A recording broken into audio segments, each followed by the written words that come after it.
Let me connect. Hello, can you hear me? No, we're not on. No. Are we online, Jen? Yes. Test. Yes. Can you hear me back now? No, so. I was able to hear a wave. Hello? Okay, so Yeah. we're gonna use this one. Good. All right, morning, everybody. We're gonna start off, today's August 23rd, with the Village Property Owners Association Board of Directors meeting. We'll start off with the Pledge of Allegiance.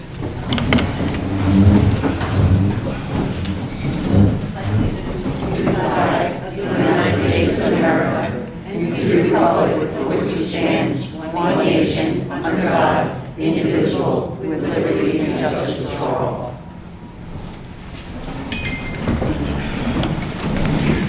We do have a form of our outgoing board here, on the meeting order. We'll have our small amount of business that we do before we let this board of directors go. Our first order of business is to accept the minutes for the June 21st, 2025 meeting minutes. I'll make the motion. Do I have a second? I'll second. Karen will second. Do you have any discussion on this one? So all in favor of accepting those minutes? Aye. Any nays? All yes. We did choose to defer off the July meeting minutes because there are still some clarifications that we wanted and workshop last night, so those will be redone and accepted by the next board. As of now, our next meeting dates will be September 20th and October 18th, unless things decide to change. So from there, I will now ask Andy to come up. And then remind me as the order, you'll give results, and then the next board spans the election, correct? Sorry.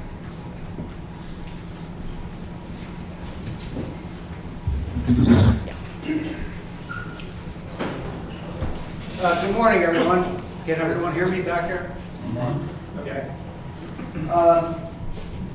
The Board of Elections this year, we had a total of 5 vacancies, within the board, and we had a total of 8 candidates running for these 5 vacancies.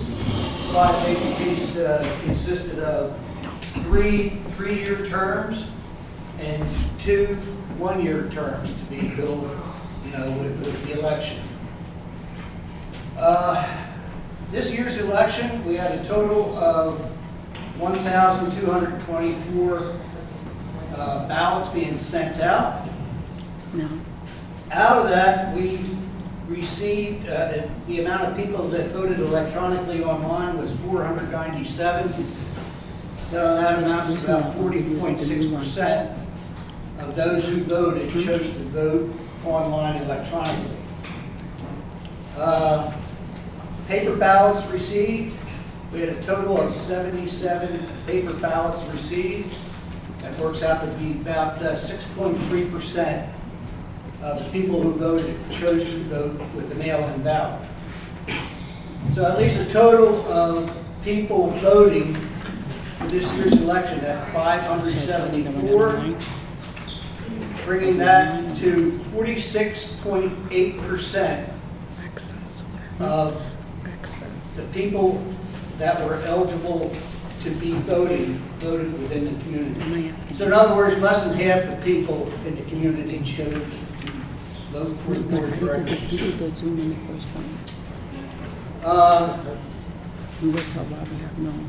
With that, the auditors are the ones responsible for counting the ballots and validating the election results. Out of that, they extracted 25 invalid ballots. These ballots consisted of duplicate votes. In other words, people that voted more than one time. And that's part of their job, to extract those duplicate ballots. This breaks down to a total of 2,870 votes to be cast. And how you arrive at that number is the ballots received times 5. In other words, there's 5 votes. People can vote, get 5 votes out of 1 ballot. You follow what I'm saying? So that total was 2870. So the number of votes that were actually casted out of that was 2,342, which amounts to 81.6% votes being casted. So what that basically means, not everybody chose to vote for the 5 candidates that were eligible to vote. Not all people chose to do that.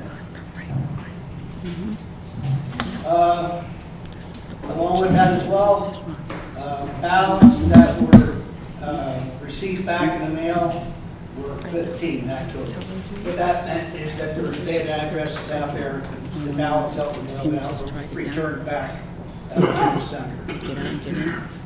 So,